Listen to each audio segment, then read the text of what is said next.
সবকিছুর প্রশংসা সেই আল্লাহর। দরুদ ও সালাম বর্ষিত হোক জনাবে মুহাম্মদ রাসূলুল্লাহ সাল্লাল্লাহু আলাইহি ওয়াসাল্লামের প্রতি। আমি যে আয়াতে কারিমা পাঠ করেছি কোনো ভূমিকা না রেখেই কটা কথা আপনারা অনেক কষ্ট করে এতক্ষণ ধরে আপনারা সময় কাটিয়েছেন। যার শেষ ভালো তার সব ভালো। তো আমরা যার ডাকে এসেছি তিনি হলেন সুফি মুফতি আজানগাছি রহমাতুল্লাহ আলাই। একবার জোরে বলেন সুবহানাল্লাহ। যিনি এমন জমিদারিকে ত্যাগ করে দিয়ে বিশ্ব মানবের কল্যাণের জন্য, আমার আপনার গোটা বিশ্বের মানবের জন্য জীবন উৎসর্গ করলেন, আজকের সেই মুর্শিদের ডাকে এসে সামান্য কয়েকটা ঘন্টা, মনে করুন আজকের দিনটা তো আমরা বরাদ্দ করেছি, ঠিক কিনা? তো এই দিনটা বরাদ্দ করার পরে আমাদের শয়তান ওয়াসওয়াসা দিয়ে আমাদেরকে এখান থেকে বার করার চেষ্টা করবে, ঠিক কিনা? কিন্তু আমরা কিন্তু সেই ওলি আল্লাহর ডাকে এসেছি। আজকের নিয়ত রাখবো, চেষ্টা করব যে আমরা আখেরি দোয়া করে বার হব ইনশাআল্লাহ। আমার ভাই, আমি সর্বপ্রথম যে আয়াতে কারিমা পাঠ করলাম, কুল্লু নাফসিন যায়িকাতুল মাউত, সমস্ত নফসের মৃত্যুর পেয়ালা পান করতে হবে। মৃত্যুর হাত থেকে কেউ রেহাই পাবে না। আমরা ভাবছি যে তাড়াতাড়ি চলে যাব, আমরা ভাবছি যে এখান থেকে এখনই চলে যাব, জানা নাই কার কোথায় কখন টিকিট হয়ে আছে, ঠিক কিনা? এই জন্য করে আমরা মনে করব এটাই আমার আজানগাছির এই যে জন্মস্থানে আসা, এটাই হয়তো আমার আপনার জীবনের শেষ সময়। এই নিয়ত রাখতে হবে, কারণ আগামীতে পাবো কিনা আর জানা নাই। এই নিয়ত নিয়ে আজকের এই সময়টা আল্লাহর জন্য আমরা কুরবানি করবো ইনশাআল্লাহ। আমার ভাই, তানার যে ত্যাগ আজকের আমাদের বলে শেষ করা যাবে না। আমরা আজকের শুনবো, আমার বিষয় হলো এটা যে পৃথিবীতে তো অনেক দল জামাত আছে, কিন্তু হাক্কানি আঞ্জুমানের এই হাক্কানি আঞ্জুমান গঠন করার উদ্দেশ্যটা কি? হাক্কানি আঞ্জুমান গঠন করার উদ্দেশ্যটা কি? পৃথিবীতে তো অনেক কিছু ছিল, আমি আপনি লক্ষ্য করব। আমি কয়েকটা কথা আপনাদেরকে শোনাবো। রাসূলুল্লাহ সাল্লাল্লাহু আলাইহি ওয়াসাল্লাম তিনি চলে যাওয়ার পূর্বে, আপনারা অনেক হাজী সাহেব আছেন, ওই জাবালে রহমা যে জায়গায় আল্লাহর নবী শেষ ভাষণ দিয়েছিলেন, শেষ ভাষণের সময় তিনি অনেক কথা বলেছিলেন। তার থেকে কটা কথা আপনাদেরকে শোনাবো। তিনি বলে গিয়েছিলেন, হে মুসলিম, হে ইমানদার, আধার যুগের অর্থাৎ অন্ধকার যুগের মতো সমস্ত ধ্যান ধারণাকে ভুলে যাও। অন্ধকার যুগের মতো তোমরা চলো না, যে সময়ে মহিলাদেরকে জ্যান্ত পুঁতে ফেলা হতো, যে সময়ে মানুষে মানুষে অত্যাচার করত, অনাচার করত, মানুষ মানুষের প্রতি কত কষ্ট নির্যাতন করত। আল্লাহ রাসূল সাল্লাল্লাহু আলাইহি ওয়াসাল্লাম শেষ ভাষণে এসে বললেন যে তোমরা পূর্বে যুগের অর্থাৎ অন্ধকার যুগ, আইয়ামে জাহেলিয়াতের যুগকে তোমরা ভুলে যাও, নব আলোকে পথ চলতে থাকো। অর্থাৎ তোমরা নতুন আলো, অর্থাৎ সঠিক পথ, ভালো পথ, নতুন পথে তোমরা চলা শুরু করো। জোরে বলি সুবহানাল্লাহ। এটা কার কথা? রাসূলুল্লাহ সাল্লাল্লাহু আলাইহি সাল্লামের কথা। আজ হতে অতীতের সমস্ত মিথ্যা, কুসংস্কার, প্রথা বাতিল হয়ে গেল। যত কুসংস্কার ছিল, যত কিছু খারাপই ছিল, রাসূলুল্লাহ সাল্লাল্লাহু আলাইহি সাল্লাম জানিয়ে দিলেন, সব আজকের কি করা হলো? আজকের এগুলিকে বাতিল করা হলো। এটা আমার আপনার রাসূল বললেন।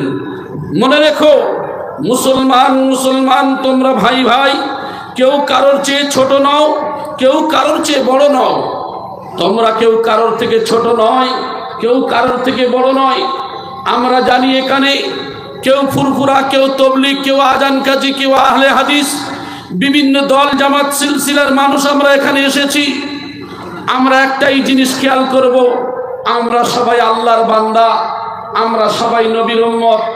গোটা পৃথিবীর যত ওলি আল্লাহ কামেল মুর্শিদ এসেছেন সবাই কিন্তু এই কোরআন হাদিস অনুযায়ী চললে তাদের মানা হয়ে যায়। তাই আল্লাহ রাসূল সাল্লাল্লাহু আলাইহি সাল্লাম তিনি যে কথাগুলি বললেন, শফি মুফতি আজান গাছী রহমাতুল্লাহ আলাইহি সেই পথের অনুকরণ করে তিনি এ কথাই বোঝাতে চাইলেন যে এখানে কোনো দল সিলসিলা এখানে কেউ নয়। তোমরা হলে আদম সন্তান, তোমরা হলে আল্লাহর বান্দা, তোমরা হলে নবীর উম্মত। আমি শফি মুফতি আজান গাছী রহমাতুল্লাহ আলাইহি আমি ঠিক নায়েবী রাসূল হিসাবে আমি একমাত্র পথ দেখাতে এসেছি, অন্ধকার থেকে কিভাবে মানুষ আলো পাবে।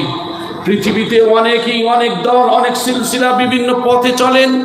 আমি শফি মুফতি আজান গাছী রহমাতুল্লাহ আলাইহি হাক্কানি আঞ্জুমানকে স্থাপন করার একটাই কারণ হলো, আমি লক্ষ্য করে দেখলাম বিশ্বের মানব জাতির দিকে যে মানুষ তারা নামাজকে কাজা করে, আবার কি করে নামাজ তারা ছাড়ে আবার পড়ে, কিন্তু শফি মুফতি আজান গাছী রহমাতুল্লাহ আলাইহি এইটা খুব শক্তভাবে তেনারা মেসেজ দিলেন বিশ্বের কাছে যে না, তোমরা বাবা বিনা কাজায় 5 ওয়াক্ত নামাজ পড়বে। জোরে বলি সুবহানাল্লাহ। তার সাথে সাথে তিনি কোরআনের ওজিফার কথা বললেন। মানুষ কোরআন পড়ে যেন না চলে যায়, এই ওজিফা পড়লে প্রত্যেক দিন 8 খতম 10 পারা সব পেশে পাবে।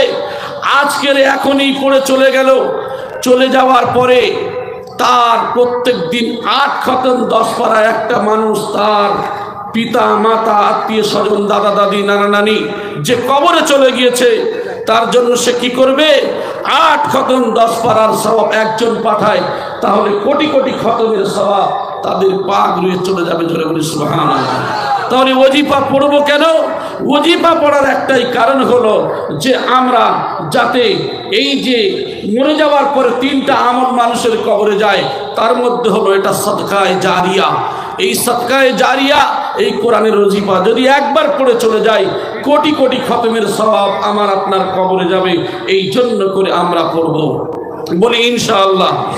আর তিনি যে কথা বললেন যে তোমরা কেউ ছোট নও কেউ বড় নও, এখানে আল্লাহ রাসূল সাল্লাল্লাহু আলাইহি সাল্লাম যে মেসেজটা দিলেন ঠিক তদ্রুপ সেই নায়েবী রাসূল হিসাবে একই কথা।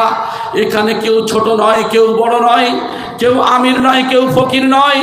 আজকের আপনারা দেখতে পাচ্ছেন, আমরা যদি লক্ষ্য করে দেখি, আপনারা দেখেছেন সুফি সবল সিংহপুরী রহমাতুল্লাহি আলাইহি, আজকের আজান গাছী রহমাতুল্লাহি আলাইহিকে আমরা দেখি নাই, মুয়াজ্জিন কেবলা রহমাতুল্লাহি আলাইহিকে দেখি নাই, অনেকেই তিতি হুজুর কেবলাকে দেখেছেন বা আমাদের সবল সিংহপুরী রহমাতুল্লাহি আলাইহিকে দেখেছেন। আপনারা দেখেছেন খুবই অসুস্থ অবস্থায়, মাজুর অবস্থায়, চলতে পারতেন না, তারপরেও কি 2-3 জন মিলে তুলতেন বসাতেন। যে জায়গায় বসানো হতো যেখানে এই সমস্ত সাধারণ মানুষরা বসে থাকতো, এমন একটা চাটাইয়ের উপরে বসে সময় কাটিয়েছে। একবার জোরে বলি সুবহানাল্লাহ। কারণ তিনি চাই নাই আমিত্ব ভাব, তিনি চাই নাই একটা গদি, তিনি চাই নাই, তিনি একমাত্র আরামায়েশ, উঠতে পারে নাই নড়তে পারে নাই, তারপরেও তিনি এমন কষ্টের সঙ্গে সময় কাটিয়েছেন। আসলে আমরা বুঝতে পারি রাসূলুল্লাহ সাল্লাল্লাহু আলাইহি সাল্লামের দিকে লক্ষ্য করে আল্লাহ নবী সাল্লাল্লাহু আলাইহি সাল্লাম যে বিছানায় শুয়েছেন, শরীর পিঠ মুবারকে কালো কালো দাগ পড়ে গিয়েছিল, লাল হয়ে গিয়েছিল। খলিফায়ে মুসলিমিন উমর বলেছিলেন, ইয়া রাসূলুল্লাহ আপনি যদি অনুমতি দেন একটা গদি বানিয়ে দেব। বলে আমি উমর আমি গদি চাই নাই, বিশ্বের মানব জাতি তারা যারা গরিব অনাথ অসহায় তারা না যেন না মনে করে যে আল্লাহর নবী দিন প্রচার করেছেন ঠিকই, কিন্তু আরামের সঙ্গে থেকে দিন প্রচার করেছেন। তাই সর্বপ্রথম আমার আল্লাহ পাক রব্বুল আলামিন আমার আপনার নবীকে এতিম মিসকিন বানিয়ে তিনি কি করেছেন? গরিবী হালতে দুনিয়ায় তিনি জীবন কাটিয়ে দিনের দাওয়াত দিয়ে চলে গেছেন। জোরে বলি সুবহানাল্লাহ। ঠিক শফি মুফতি আজান গাছী রহমাতুল্লাহি আলাইহি তানার সেই খলিফাগান পরস্পর একই পদ্ধতিতে তারা সেই একইভাবে চলে গেছেন। আপনারা জানেন যে সামান্য যে হুজুর কিবলার যে ড্রেস ছিল, যে পোশাক ছিল, আমাদের পোশাকগুলি কত ভালো, কিন্তু তিনি ফকিরি ড্রেস, সাদাসিধা ড্রেস, এই জীবন তিনি অতিবাহিত করে চলে গেছেন। আসলে ওলি আল্লাহ সুফি যারা হয়, এই সুফিদের ব্যাপারে অনেক কথা রয়েছে, আমি আজকে সেদিকে যাচ্ছি না। এই জন্য করে সুফি এনারা সাফ করনেওয়ালা। কি সাফ করবেন? দুনিয়ার ডাক্তার, দুনিয়ার এটা ওটা পরিষ্কার করবেন। সুফি, এই সুফিরা আমাদের অন্তরের যে রোগ হয়েছে, রাসূলুল্লাহ সাল্লাল্লাহু আলাইহি ওয়াসাল্লাম থেকে সাহাবায়ে কেরাম পর্যন্ত, তাবেঈন, আইম্মায়ে মুজতাহিদিনরা সেই ডাক্তার যারা রুহের চিকিৎসা করে চলে গেছেন। আর গাজী রহমাতুল্লাহ আলাইহি সেই রুহের চিকিৎসা করছেন।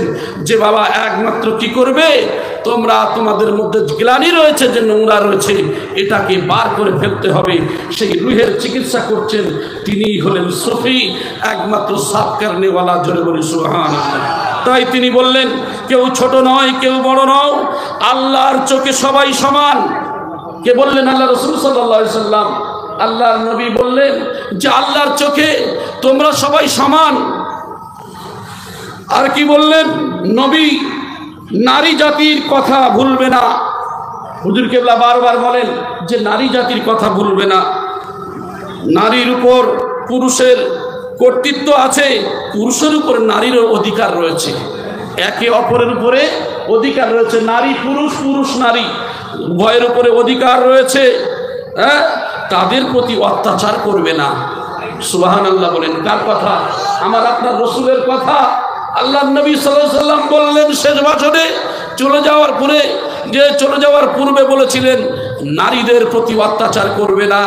কিন্তু আমরা এমন মানুষ আছি নির্দয়, যারা আমরা কি করি, বিবিদের প্রতি অত্যাচার করি, অন্যায়ভাবে তাদেরকে গালি দিই, মারি।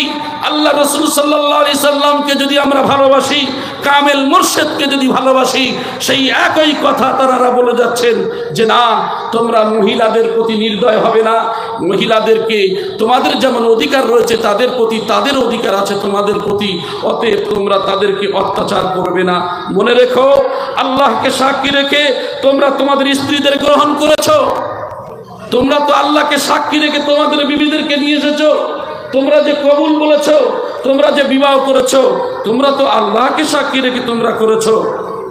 আর কি তোমাদের স্ত্রীদেরকে গ্রহণ করেছো। সাবধান, ধর্ম সম্বন্ধে বাড়াবাড়ি করো না, ধর্মের উপরে বাড়াবাড়ি করো না। আজকের সুমুক্তি আজান গাজী রহমাতুল্লাহ আলাইহি প্রত্যেকটা জিনিস তিনি যে আমাদের সম্মুখে দিয়ে গেলেন, আমরা লক্ষ্য করে দেখি কোরআন হাদিসের মধ্যে পাওয়া যায় কিনা। তিনি প্রত্যেকটা কাজ কোরআন হাদিসের মধ্যে আমাদেরকে জানিয়ে দিয়ে গেলেন। আর এই বাড়াবাড়ির ফলে কি হয়? অতীতে বহু জাতি ধ্বংসপ্রাপ্ত হয়েছে। বাড়াবাড়ি করে অন্যান্য ধর্মের মানুষেরা, রসুলের যুগে বহু জাতি তারা ধ্বংস হয়েছে। ঠিক তদ্রূপ সেটাও থেকে সাবধান করে দেওয়া হলো। এই দিন ঠিক তেমনই পবিত্র। তোমাদের জীবন, ধন সম্পদ,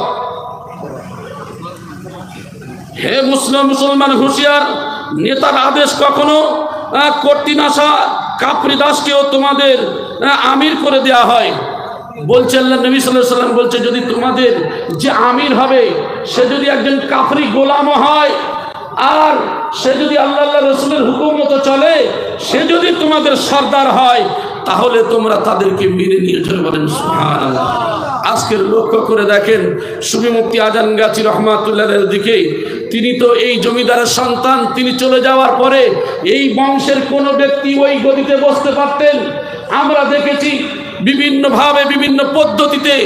আজকের দেখেন সেই গদিতে আজান গাজী রহমাতুল্লাহের গদিতে তার বংশের কেউ নয়, সুফি মুয়াজ্জিন কেবলা রহমাতুল্লাহ আলাইহি চাকদা গ্রামের বাড়ি, তিনি সেই গদিতে বসলেন। জোরে বলেন সুবহানাল্লাহ। আবার কি করলেন? সেই নৈকট্য হাসিল করলেন। তিনি কে? তিনি হলেন বাংলাদেশের টাঙ্গাইল জেলায় বাড়ি, সেই জায়গার এমন একজন ব্যক্তি যিনি আল্লাহ যাকে কবুল করলেন, তারপর তিনি গতিশীল হলেন। জোরে বলেন সুবহানাল্লাহ। তারপরে কোথায়? তার ছেলে হলেন না, তারপরে আসলেন কোথায়? সবল সিংহপুর প্রত্যন্ত একটা গ্রাম এলাকা থেকে এমন একজন ব্যক্তিকে আল্লাহ বাছাই করে নিলেন, তারপরে সেই জায়গায় বসিয়ে দিলেন সুফি সবল সিংহপুরী রহমাতুল্লাহি আলাইহি।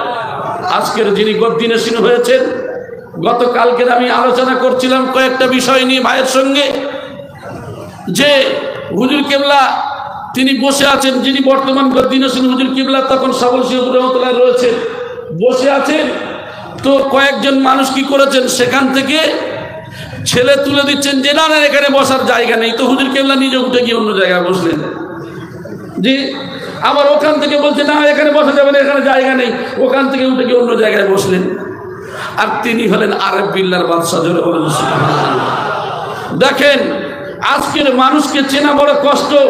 এই দরবারে যে ওলি আল্লাহ তৈরি হয়, আল্লাহ যাকে কবুল করে ওই জায়গায় আল্লাহ পাক রব্বুল আলামিন কবুল করিয়ে কাকে কবুল করে রেখে ওই গদিতে বসিয়ে দেবেন সেটা আল্লাহ পাকই ভালো জানেন। এই জন্য করে আল্লাহ রাসূল সাল্লাল্লাহু আলাইহি ওয়াসাল্লাম বললেন যে তোমাদের যে কর্তৃত্ব দেবে, তোমাদের যে আমির হবে, তোমাদের যে লিডার হবে, তোমাদের যে পীর ও মুর্শিদ হবে, সে যদি একজন কাফরিও হয়, সে যদি একজন যদিও তোমার বংশের মর্যাদা নেই, আভিজাত্য নেই, কিছুই নেই, কিন্তু এই মানুষ যদি আল্লাহ এবং তার রাসূলের হুকুম মতো চলে, তবে তোমরা কি করো, নেতা হিসাবে গ্রহণ করো। জোরে বলুন সুবহানাল্লাহ। আমার ভাই, এ সম্পর্কে আল্লাহর নবী অনেক কথা বলেছেন। এ সম্পর্কে বলতে গেলে 2-3 ঘন্টা সময় যাবে। তো আমার বলার উদ্দেশ্য হলো এটাই যে তিনি জানিয়ে দিলেন। আমি ছোট্ট করে কয়েকটা কথা আপনাদের সম্মুখে শুধু বলে যাচ্ছি, আপনারা শুধু খেয়াল করবেন। তাই আমাদের কাজ হবে যে আমাদের পীর মুর্শিদ যিনি আছেন, তাহলে আল্লাহ যাকে কবুল করেছেন, বসিয়েছেন, আমরা সেদিকেই লক্ষ্য করব। দাস দাসীদের প্রতি সর্বদা সৎ ব্যবহার করবে। আল্লাহ নবী সাল্লাল্লাহু আলাইহি ওয়াসাল্লামের আদর্শ কি? দাস দাসীদের প্রতি সৎ ব্যবহার করবে। আমাদের বাড়িতে যদি কোনো কাজের চাকরানি থাকে, কোনো মহিলা কাজ করে, আমরা সব কাজ তাকে দিয়ে করাই। আল্লাহ নবী সাল্লাল্লাহু আলাইহি ওয়াসাল্লাম হযরত মা ফাতিমা যোহরা রাদিয়াল্লাহু তাআলা আনহার বিবাহের সময় জাঁতাটাকে নিয়ে হযরত ফাতিমার হাতে তুলে দিয়েছিলেন, ফাতেমা এই জাঁতাটা তোমাকে দিলাম। আর নামাজের মুসাল্লাটা তার দাসীর হাতে তুলে দিলেন, যে এই আদর্শ আমি রাসূল দিলাম, যে ভারী কাজগুলো তুমি করবে আর তোমার দাসীর হালকা কাজগুলো করাবে। জোরে বলি সুবহানাল্লাহ। আমাদের বাড়িতে আমরা দাসী রাখি, অবশ্যই রাখবেন, তবে আপনি যেটা খাবেন সেটাই খাওয়াবেন।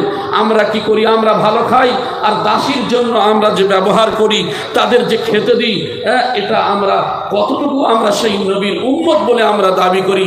এই জন্য করে আমরা অনুরোধ করব, যার বাড়িতে যে চাকরানি আছে, যে কাজ করেন, তাকে ছোট করবেন না। কারণ কুলিল্লাহুম্মা মালিকাল মুলকি তুতিল মুলকা মান তাশা ওয়া তুইজ্জু মান তাশা তুযিল্লু মান তাশা। এর মধ্যে তো আপনারা অনেকবারই শুনেছেন, ইজ্জত দেওয়ার মালিক আল্লাহ, ধন দেওয়ার মালিক আল্লাহ, আবার সম্মানকে হানি করার, টাকা পয়সা ধন সম্পত্তি কেড়ে নেওয়ার মালিক আল্লাহ। অতএব আপনার বাড়িতে যে মানুষটা কাজ করেন, তার প্রতি ভালো ব্যবহার করবেন। আর দাস দাসীর প্রতি তোমরা কি করবে, সর্বদা সৎ ব্যবহার করবে। তাদের উপরে কোনরূপ অত্যাচার করবে না।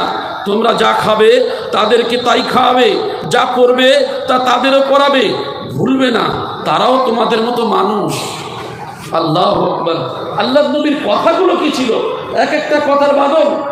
এইটাই যদি আমি আপনি চিন্তা করি, ফিকির করি, বুঝতে পারবো যে আল্লাহ রাসূল সাল্লাল্লাহু আলাইহি সাল্লাম তিনি হলেন বিশ্ব মানবের শ্রেষ্ঠ মানব। কেন হলেন? তার একটাই কারণ, তার আদর্শ আখলাক ছিল এমনই যে তিনি দরিদ্রের পাশে, অসহায়ের পাশে তিনি সর্বসময় এগিয়ে যেতেন।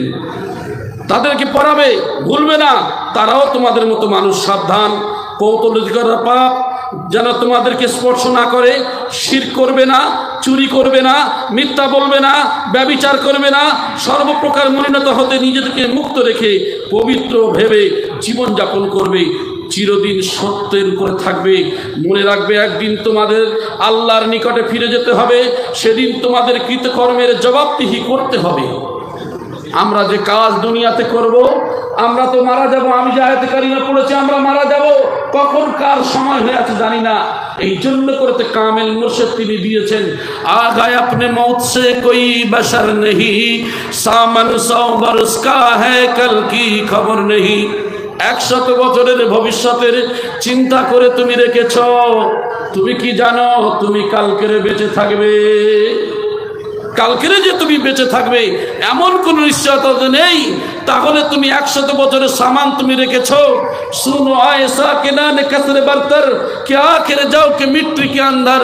ও বান্দা, তুমি দুনিয়ায় ভাবছো আমার সব, এটা আমার, ওটা আমার, কিন্তু না, মরে যাওয়ার পরে তোমার সন্তান সন্ততি, পাড়া প্রতিবেশী, আত্মীয় স্বজন কবরে রেখে আসবে। রেখে আসার পরে সেখানে তুমি যে একমাত্র গেলে, তুমি সেখানে কি জবাব দেবে? কিছু সংগ্রহ করেছো? কিছু সংগ্রহ করেছো? কিছু তো সংগ্রহ করো নাই। ফেরেশতারা আল্লাহকে বলছে, আল্লাহ আপনার বান্দাদেরকে বলুন তারা যেন মৃত্যুর জন্য প্রস্তুতি গ্রহণ করে, তারা যেন মৃত্যুর জন্য তৈরি থাকে। কেন? আল্লাহ আপনার হুকুম হয়ে গেলে শুধু তাদের জীবনে তাদের আমার কাছে ফিরে আসতে হবে, আল্লাহ আপনার কাছে ফিরে যেতে হবে।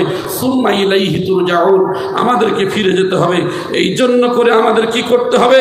সদা সর্বদা মৃত্যুর কথা, মৃত্যু স্মরণ করতে হবে। একদিন তোমাদেরকে আল্লাহর নিকট ফিরে যেতে হবে, সেদিন তোমাদের কৃতকর্ম সম্পর্কে জবাবদিহি করতে হবে। বংশের গৌরব করবে না। যে ব্যক্তি নিজ বংশকে হেয় মনে করে, অপর কোনো বংশের নামে আত্মপরিচয় দেয়, আল্লাহর অভিশাপ তার উপর নেমে আসে। আমরা অনেকেই বংশের গৌরব দেখাই, আমি অমুক বংশের মানুষ, আমি তমুক বংশের মানুষ। না, এই সমস্ত গৌরব দেখি লাভ নাই, কারণ আল্লাহর কাছে ওই ব্যক্তি উত্তম। ইন্না আকরামাকুম ইনদাল্লাহি আতকাকুম, আল্লাহর কাছে অধিক সম্মানী সেই যার মধ্যে তাকওয়া রয়েছে, যার মধ্যে আল্লাহর ভয় রয়েছে। জেনে রাখবেন, আপনি গরিব, অনাথ, অসহায়, কুলি মজুর, কিন্তু আল্লাহর চোখে আপনি আল্লাহকে ভয় করেন, আল্লাহর কাছে অধিক সম্মানী সেই ব্যক্তি। আমি যা রেখে গেছি তা যদি তোমরা দৃঢ়ভাবে স্মরণ করে রাখো, তবে কিছুতেই তোমাদের পতন হবে না। সেই গচ্ছিত রেখে যাওয়া সম্পদ কি হলো? তা হলো আল্লাহর কিতাব কোরআন আর রাসূলুল্লাহ সাল্লাল্লাহু আলাইহি ওয়াসাল্লামের সুন্নাত, হাদিস শরীফ। তাহলে আমি আপনাদেরকে এই কথাই বলি, নিশ্চয়ই জেনে রাখবে তোমরা আমার পরে আর কোনো নবী আসবে না, আমি শেষ নবী। যারা উপস্থিত আছো তারা অনুপস্থিত সকল মানুষের নিকট এই বার্তা পৌঁছে পর্যন্ত এই সকল বাণী পৌঁছে দেবে।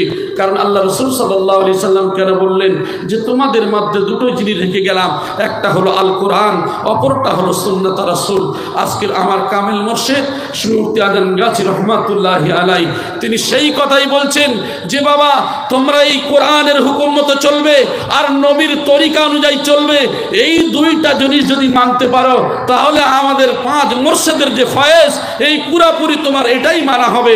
কারণ আল্লাহর হুকুম মানা, রসুলের হুকুম মানা, এটাই তো পাঁচ কামেল মুর্শিদের মনের ইচ্ছা, এটাই তাদের আকাঙ্ক্ষা, এটাই তাদের উদ্দেশ্য।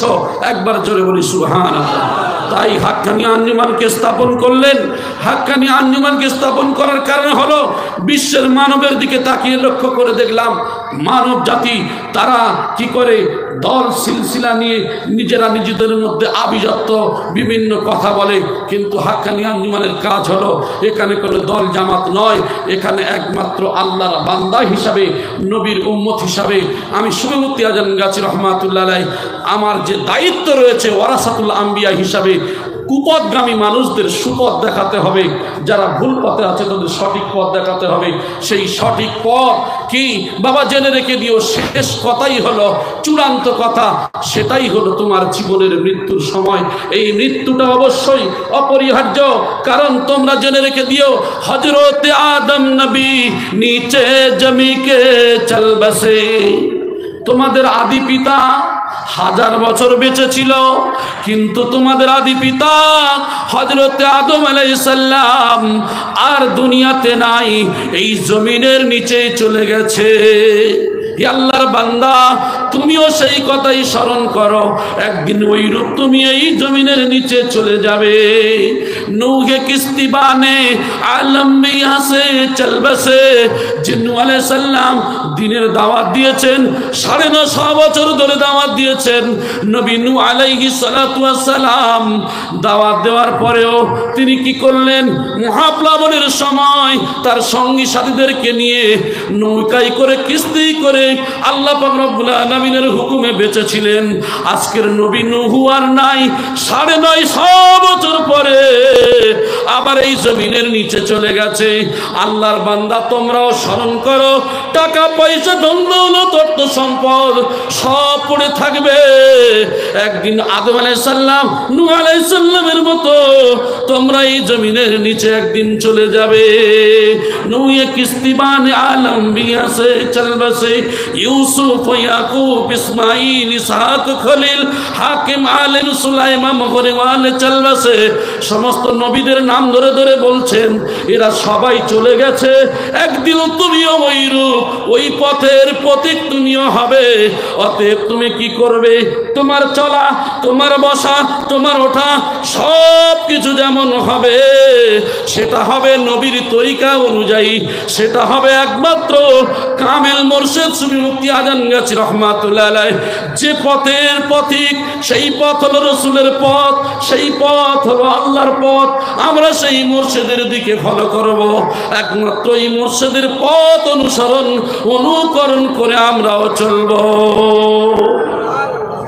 সুলাইমা কোহে কান আশকে কামেল তলাকো মে আছে চল বসে আনোয়ারিও সাদিও জামিও নিজামে মুসরি সব এক একটা নাম ধরে বলছেন। আমি ছোট্ট করে বলি, দ্বীনের দাওয়াত সমস্ত নবীরা এসেছেন, এই দ্বীনের দাওয়াত তারা দিতে এসেছেন, কিন্তু দেওয়ার পরেই তারা একের পরে এক তারা দ্বীনের দাওয়াত দিয়েছেন, আবার তারা চলে গেছেন। হে আল্লাহর বান্দা, ঠিক ওইরূপ তোমরাও চলে যাবে। আর যারা ধনী সম্প্রদায়ের মানুষ আছে, সময় পায় না নামাজ পড়া, ধনী সম্প্রদায়ের মানুষ যারা আছে আল্লাহর ইবাদত করার সময় নাই, অনেকেই অনেক ব্যস্ততা দেখায়।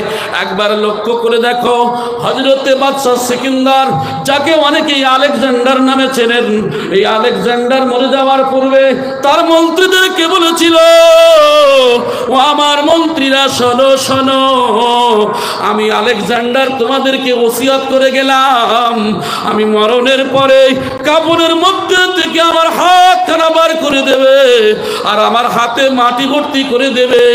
একমাত্র বিশ্বের মানবের দিকে লক্ষ্য করে জানিয়ে দিও, আমি বাদশাহ সিকান্দার বড় ধনী ছিলাম, আমি টাকার উপরে শুয়েছিলাম, আমার অর্থ কম ছিল না, আমি সব থেকে বড় ধনী ছিলাম, কয়েকজন ধনীর মধ্যে বাদশাহ ছিলাম, কিন্তু আমি আজকের চলে গেলাম খালি হাতে, একমাত্র এই মাটির বিছানায় মাটি নিয়ে বিদায় নিলাম।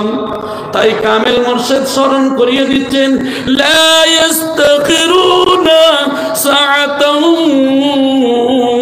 ওয়ালা ইস্তাকদিমুন। মৃত্যুর সময় যখন এসে যাবে, এক সেকেন্ড সময় দেওয়া হবে না। আমরা আজান গাছের গ্রামে এসেছি, আমরা বাড়ি পর্যন্ত যেতে পারবো কিনা জানা নাই, কার কোথায় সময় হয়ে আছে। এই জন্য করে নিজের মনের মধ্যে এটাই মনে করতে হবে, আল্লাহ এটাই আমার জীবনের শেষ মজলিস, এটাই আমার জীবনের শেষ শোনা, এটাই আমার জীবনের শেষ বলা। এই নিয়ত দিয়ে, এই একমাত্র আল্লাহর জন্য জীবন কুরবানি করে দিয়ে, যে আল্লাহ যতটুকু শুনলাম, হে আল্লাহ কিয়ামত পর্যন্ত আমার যতদিন হায়াত থাকবে, আল্লাহকে শোনার সাথে সাথে বলার সাথে সাথে এইগুলি যেন আমল করে সিরাতাল মুস্তাকিমের পথে চলতে পারি। এই নিয়ত নিয়ে যদি আল্লাহর জন্য এই নিয়ত করতে পারি, তাহলে ইহ জীবন এবং পরজীবন আমার আপনার জন্য মঙ্গলময় হবে, আমার আপনার জন্য মঙ্গলময় হবে। আর যদি আমি আপনি সেগুলি মনে করি যে না, বেড়াতে এসেছি, গাড়ি করে আসতে হয়, এসেছি খাবো, চায়ের দোকানে আড্ডা দেবো, এখান থেকে চলে যাবো, আরে মজলিসে যেতে হয় তাই গিয়েছিলাম, বাড়িতে গেলাম নামাজ নাই, বাড়িতে গেলাম যেমন ছিলাম তেমন। আমার ভাই, কোন নবীর দরবারে আসার পরে যারাই সেই পথকে নিয়েছিলেন তারাই সাহাবা। আজকের আমরা সেই ওলি আল্লাহর দরবারে এসেছি, ওলি আল্লাহদের এই কুরবানি, এই ত্যাগ আমরা জন্মস্থানে দেখতে এসেছি। জমিদারের সন্তান হয়ে আল্লাহর রাস্তায় জীবন কুরবানি করেছেন। আল্লাহ পাক রব্বুল আলামিন বলেন, আল্লাযীনা আমানু ওয়া হাজারু ওয়া জাহাদু ফি সাবিলিল্লাহি বিআমওয়ালিহিম ওয়া আনফুসিহিম আ'জামু দারাজাতান ইনদাল্লাহি ওয়া উলাইকা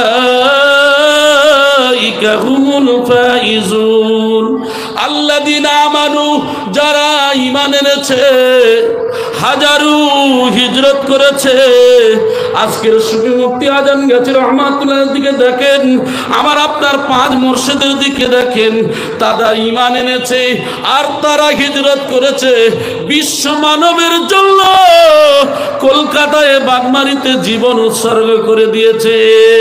আল্লাযীনা আমানু ওয়া হাজারু ওয়া জাহাদু, নিজেরাই প্রচেষ্টা করেছে, পরিশ্রম করেছে, ফি সাবিলিল্লাহ, আল্লাহর রাস্তায়, বিআমওয়ালিহিম, নিজেদের মাল ধন সম্পদ আল্লাহর রাস্তায় বিলীন করে দিয়েছে, আনফুসিহিম, নিজেদেরকেও কুরবানি করে দিয়েছে আল্লাহর রাস্তায়।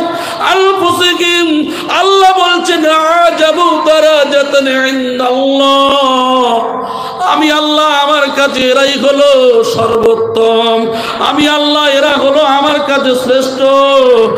উলাইকা হুমুল ফাইজুন, আর এরাই হলো সফলকামী। জোরে বলি সুবহানাল্লাহ। আমার ভাইজানেরা, সুফি মুফতি আজান গাছি রহমাতুল্লাহ আলাইহি তার খলিফাগণ 5 মুর্শিদের যে ত্যাগ, আমার ভাইজানেরা, কেউ 10 বছর 20 বছর 30 35 37 বছর করে আল্লাহর জন্য একবার হিজরত করে বাড়িতে বার হয়েছেন, আর বাড়িতে ফেরার সুযোগ হয় নাই। আজকের আমাদের খোঁজ নসিব সেই মুর্শিদকে আমরা পেয়েছি। আজকের আমাদের একটা দিন তাদের জন্য যদি বরাদ্দ করতে পারি, আমাদের নফস চাইবে বিভিন্ন খাদ্য, আমাদের নফস চাইবে বিভিন্ন চলাফেরা, আমাদের নফস চাইবে দুনিয়ার বিভিন্ন গুনার কাজে লিপ্ত হতে। আমার ভাইজানেরা, আফজালুল জিহাদ জিহাদুন নফস, সব থেকে বড় জিহাদ হলো নিজের নফসের সঙ্গে জিহাদ করতে হবে। আজকের আজান গাছিতে এসেছি, তওবা করেছি, আগামী কাল থেকে নামাজ ছাড়বো না। কিন্তু শয়তান নামাজ আশা দেবে, না না তুই নামাজ পড়িস না, ফজরের সময় হবে তুই ঘুমিয়ে থাক। না না, আমার জিহাদ হবে, নফসের সঙ্গে যুদ্ধ করতে হবে। সেই যুদ্ধটা হলো আজকের থেকে আমার ফজরের নামাজ কাজা যেন না হয়, আসরের থেকে নামাজ কাজা যেন না হয়, মাগরিব থেকে কাজা না হয়। এই নিয়ত নিয়ে যখন আমি আপনি চলতে পারবো, যেমন দেখবেন আগুন যখন দাও দাও করে জ্বলে, আগুনে যত আপনি বাড়ি মারবেন তত আগুন কি হয়, আরো উত্তেজিত হয়ে যায়। আমার সোনার ভাইয়েরা, একজন কমজোরি মুমিন সে যদি প্রকৃত ঈমান এনে ফেলে আর আল্লাহর উপরে যদি তাওয়াক্কুল করে, আল্লাহ পাক রব্বুল আলামিন ওই মানুষের নফসের মধ্যে এমন স্পৃহা, এমন ক্ষমতা এমন দিয়ে দেন। আমার ভাইজানেরা, ওই মানুষটা যে কমজোর ঈমানদার ছিল, ওই ঈমানদার যেমন আগুনের যেমন স্ফুলিঙ্গটা চতুর্দিকে ছড়িয়ে পড়ে, ফোয়ারাটা চতুর্দিকে ছড়িয়ে পড়ে, কমজোরি মুমিন যখন আল্লাহর হয়ে যায়, ওই ব্যক্তি তখন মুমিন হওয়ার কারণে আল্লাহ পাক রব্বুল আলামিন তার স্পৃহা মনের মধ্যে আরো বাড়িয়ে দেয়। আমার ভাই, এই জন্য করে আমরা কি করব? আজকের এইখান থেকে আমাদের শিক্ষা নিতে হবে যে না, জীবনে চলতে ফিরতে উঠতে বসতে যাই করি না কেন, যত ইনকাম করি, যত খাই, যত কিছু করি না কেন, কিন্তু আমি আপনি তো মরেই যাব। কি করব? মরে যাব। তাহলে মরে যখন যেতেই হবে, এটা আমরা জানি। এটা হিন্দু, মুসলিম, জৈন, খ্রিস্টান, আস্তিক, নাস্তিক, গোটা পৃথিবীর মানুষ সবাই জানে যে মৃত্যু আমার আপনার হবেই হবে। মৃত্যুর হাত থেকে রেহাই পাওয়া যায় না। তা মৃত্যু যখন হবে, মরে যখন যাব, তাহলে মানুষের প্রতি কেন এত রাগ? মানুষের প্রতি কেন হিংসা? কেন মানুষের প্রতি আমাদের এত আক্রোশ? কেন মানুষের প্রতি আমরা জায়গার হক মারি? কেন স্বামী স্ত্রীর মধ্যে ঝগড়া? কেন একে অপরের মধ্যে বিবাদ? ভাই ভাইয়ের সঙ্গে কথা নাই, জায়গার ঠেলাঠেলি, অবৈধ পথে ইনকাম, সুদ ঘুষের মধ্যে মানুষকে এত নোংরামি। আমার ভাই, দুনিয়ার যত নোংরামি খারাপ কাজ রয়েছে, মানুষ যদি প্রকৃতগতভাবে একবার মনে করে সঠিকভাবে যে আমি মরে যাব, এই মৃত্যুর কথা যদি সঠিকভাবে সে মনে করে, আলহামদুলিল্লাহ, ওই মানুষের মধ্যে দেখবেন যত খারাপই ছিল, সেই মানুষটার আস্তে আস্তে করে পরিবর্তন আসছে। সেই পরিবর্তন করেছেন সুফি মুফতি আজান গাছি রহমাতুল্লাহ আলাইহি, সেই পরিবর্তন করেছেন সুফি মুয়াজ্জিন কেবলা রহমাতুল্লাহ আলাইহি, সেই পরিবর্তন করেছেন সুফি আফজি রহমাতুল্লাহ আলাইহি, সেই পরিবর্তন করেছেন সুফি সবল সিংহপুরী রহমাতুল্লাহ আলাইহি, সেই পরিবর্তন করেছেন সুফি মওজুদা মাস্টার সাহেব গদ্দিন হুজুর কেবলা দামাত বারাকাতুহু মাদাজুল আলিয়া। জোরে বলি সুবহানাল্লাহ। আমার ভাই, আমরা বুঝতে পারি নাই, বোঝাতে পারি নাই। আজকের দেখেন হুজুর কিবলাগণ কথা বলে, মানুষ সমস্যা নিয়ে যায় আর সমাধান দেন, কত মুচকি মুচকি হাসে। লক্ষ লক্ষ মানুষ তার দরবারে যায়, আর মানুষগুলি যখন দেখবেন কত মানুষ দাঁড়িয়ে থাকে, তারা একটু হুজুর কিবলার সঙ্গে কথা বলার জন্য আমাদের সঙ্গে দু চারজন কথা বললে রেগে আগুন হয়ে যায়, আর মুচকি মুচকি হেসে হেসে তিনি সমাধান দিচ্ছেন। হ্যাঁ, এই যে দেখেন তারা আল্লাহর জন্য জীবনকে বরাদ্দ করে দিয়েছেন, আল্লাহর রাস্তায় ছেড়েই দিয়েছেন, নিজেকে কুরবানি করে দিয়েছেন।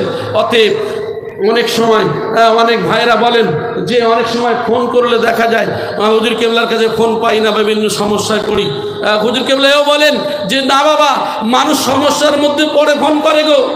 অনেকে বলে, অনেক ভাই আমার বলেন ওখানে অনেকেই দায়িত্বে যারা আছেন কিছু কিছু, না বাবা অনেকেই সমস্যায় পড়ে তো মানুষ ফোন করে, বাবা তাদের জন্য দেবে, আমার কষ্ট হয় হোক, আমার গুনাহগার মুরিদদের যেন না কষ্ট হয়। আল্লাহু আকবার, কি জীবন তাদের! আমরাও মানুষ, তারাও তো মানুষ। আসলে তারা কবুলিয়াত হয়ে গেছে আল্লাহর কাছে, তারা সেই দরজা হাসিল করে ফেলেছে, আমরা তো পারি নাই। আমাদের মতো নির্দয় মানুষ, নিষ্ঠুর মানুষ, আমরা দেখবেন কত কথা আমরা শোনার পরেও নিজেদের জীবনকে পরিবর্তন করতে পারি নাই। না, আমরা যে এসেছি কামেল মুর্শিদের দরবারে, এই শিমুলতাদিন গাছি রহমতুল্লাহের জন্মস্থানে, এখানে আমরা প্রত্যেকেই পরিবর্তন হওয়ার চেষ্টা করব। আল্লাহ যেন সেই তৌফিক দান করেন। আরও ভাই এ সম্পর্কে, মুর্শিয়া সম্পর্কে অনেক কথা শুনেছেন। শেষে তিনি দোয়া করছেন, ইলাহি উরসেকুল শাকা জালিসোं को কিয়ামত তক মুবারক हो। আল্লাহ এই জলসায় এসে যারা বসে পড়েছে, কে কোন সিলসিলা, কে কোন ধরনের মানুষ যারা এসেছে, আল্লাহ প্রত্যেকের মোবারক করে দাও। জোরে বলেন সুবহানাল্লাহ। আজকের কি দোয়া তিনি করছেন আমরা জানি। গোটা পৃথিবীর অনেক মানুষ হাক্কানি আঞ্জুমানের জন্য বিভিন্ন কথা বলে, আর তিনি দোয়া করছেন, ইলাহি উরসিকুল শাকা ওলিয়্যিও কো কিয়ামত তক মুবারক হো। আল্লাহ পৃথিবীতে যত ওলি আল্লাহ কামেল ব্যক্তি রয়েছেন, কামেল ওলি আল্লাহ রয়েছেন, আল্লাহ সবার তুমি মুবারক করে দাও। জোরে বলেন সুবহানাল্লাহ। আসলে আল্লাহ রাসূল সাল্লাল্লাহু আলাইহি সাল্লামের কাছে এসে বলেছিলেন, ইয়া রাসূলুল্লাহ, আপনি যদি অনুমতি দেন এই পাহাড়কে নিয়ে এদেরকে চূর্ণ বিচূর্ণ করে দেব, যেমন আটা পিষে দেয়, আটা পেশার মতো এদেরকে পেশাই করে ফেলবো। ফেরেশতারা এসে বলেছিলেন, আল্লাহ রাসূল বলেছিলেন, আল্লাহর ফেরেশতা, আমি রাসূল তো এই জন্য করে আমাকে পাঠানো হয় নাই, আমি এসেছি রাহমাতাল লিল আলামিন হিসাবে। ওয়া মা আরসালনাকা ইল্লা রাহমাতাল লিল আলামিন, আমি বিশ্বের জন্য করুণাময়, বিশ্বের জন্য দয়াময়, বিশ্বের জন্য রহমত স্বরূপ। আমি মুহাম্মদ সাল্লাল্লাহু আলাইহি সাল্লাম সবার তো করুণা করার জন্য এসেছি, অন্ধকার থেকে আলো দিতে এসেছি, আমি কারোর অত্যাচার করার জন্য আসি নাই। সেই একই পথের অনুসারী সুমতি আজম গাছি রহমাতুল্লাহ আলাইহি, তার খলিফাগণ একই কথা বলছেন যে একমাত্র এই দরবারে সবাই আসবে, কে হিন্দু, কে মুসলিম, কে জৈন, কে খ্রিস্টান, সবার জন্য উদার করা, মন উজাড় করা, হাতকে বাড়িয়ে দিয়ে বিশ্ব মানবকে ডাক দিচ্ছেন আর বলছেন, বিনা পয়সায় দিন ও দুনিয়ার শান্তি ও মঙ্গল। বিনা পয়সায় কি হয়? শান্তি মঙ্গল টাকায় পাওয়া যায় না, শান্তি মঙ্গল পাওয়া যায় একমাত্র বিনা পয়সায়, রুহানি তরফের উপায়। কোরআনে কারীম বলছে, আলা বিযিকরিল্লাহি তাতমাইন্নুল কুলুব, একমাত্র আল্লাহর জিকির, কোরআন তেলাওয়াতের মধ্যে রয়েছে শান্তি, আল্লাহর জিকিরের মধ্যে রয়েছে শান্তি। ক্বালা কাসরাতু যিকরিল মাউত তিলাওয়াতিল কোরআন, আল্লাহর জিকির, কোরআন তেলাওয়াতের মধ্যে রয়েছে শান্তি, মৃত্যুর স্মরণের মধ্যে রয়েছে শান্তি। মৃত্যুর মধ্যে শান্তি কেন বললেন একটু ভেবে দেখবেন। যদি কোনো মানুষ মৃত্যুকে একেবারে আলিঙ্গন করে নেয়, মানে আমি মরে যাব, এই ভয়টা যখন থাকবেন, দেখবেন ওই মানুষের আর কোনো চিন্তা থাকে না। কি চিন্তা থাকে না? এক নম্বর কাছে দুনিয়ার কোনো আসক্ত হয় না। ওই মানুষ জানো তো আমি সেই মারা যাব, তাহলে ওর কোনো চিন্তা নেয় না। ওর শুধু চিন্তা থাকে যে আমি কবরে কি নিয়ে যাব, আমার জীবনে কি আমল করতে পেরেছি, এটাই তাদের জীবনের চিন্তা। তাই দেখবেন আমাদের মুর্শিদদের মুখের দিকে তাকালে আর মনে হয় আল্লাহর কথা স্মরণ হয়, আল্লাহর মেহবুবদের দেখলে। কারণ তারা তো আল্লাহর রাস্তায় জীবন কুরবানি করেছেন, তাদের না আছে কোনো চিন্তা, না আছে কোনো ভয়। তাদের একমাত্র কি, তারা কি করে আল্লাহর নৈকট্য হাসিল করতে হবে, এটাই তাদের চিন্তা ভাবনা। বিশ্ব মানবকে কিভাবে কল্যাণ করতে হবে, এটাই তাদের চিন্তা ভাবনা। আল্লাহ পাক রব্বুল আলামিন যেন আমাদের প্রত্যেকের সেই পথের অনুসারী হওয়ার তৌফিক দান করেন, বলি আমিন। আমরা ফলো করবো। আজকের তো রসুল নাই, নবী নাই, আজকের নাইবি রসুল তো রেখে গেছেন, কামেল ওলি আল্লাহ রয়েছেন। সেই কামেল ওলি আল্লাহদের পথ অনুসরণ, অনুকরণ করে আল্লাহ যেন প্রত্যেকের চলার তৌফিক দান করেন, আমিন সুম্মা আমিন। ভাষার মধ্যে, বলার মধ্যে যদি কোনো বিয়াদবি হয় আল্লাহর ওয়াস্তে ক্ষমা করবেন। ওয়া আখিরু দাওয়ানা আনিল হামদুলিল্লাহি রাব্বিল আলামিন।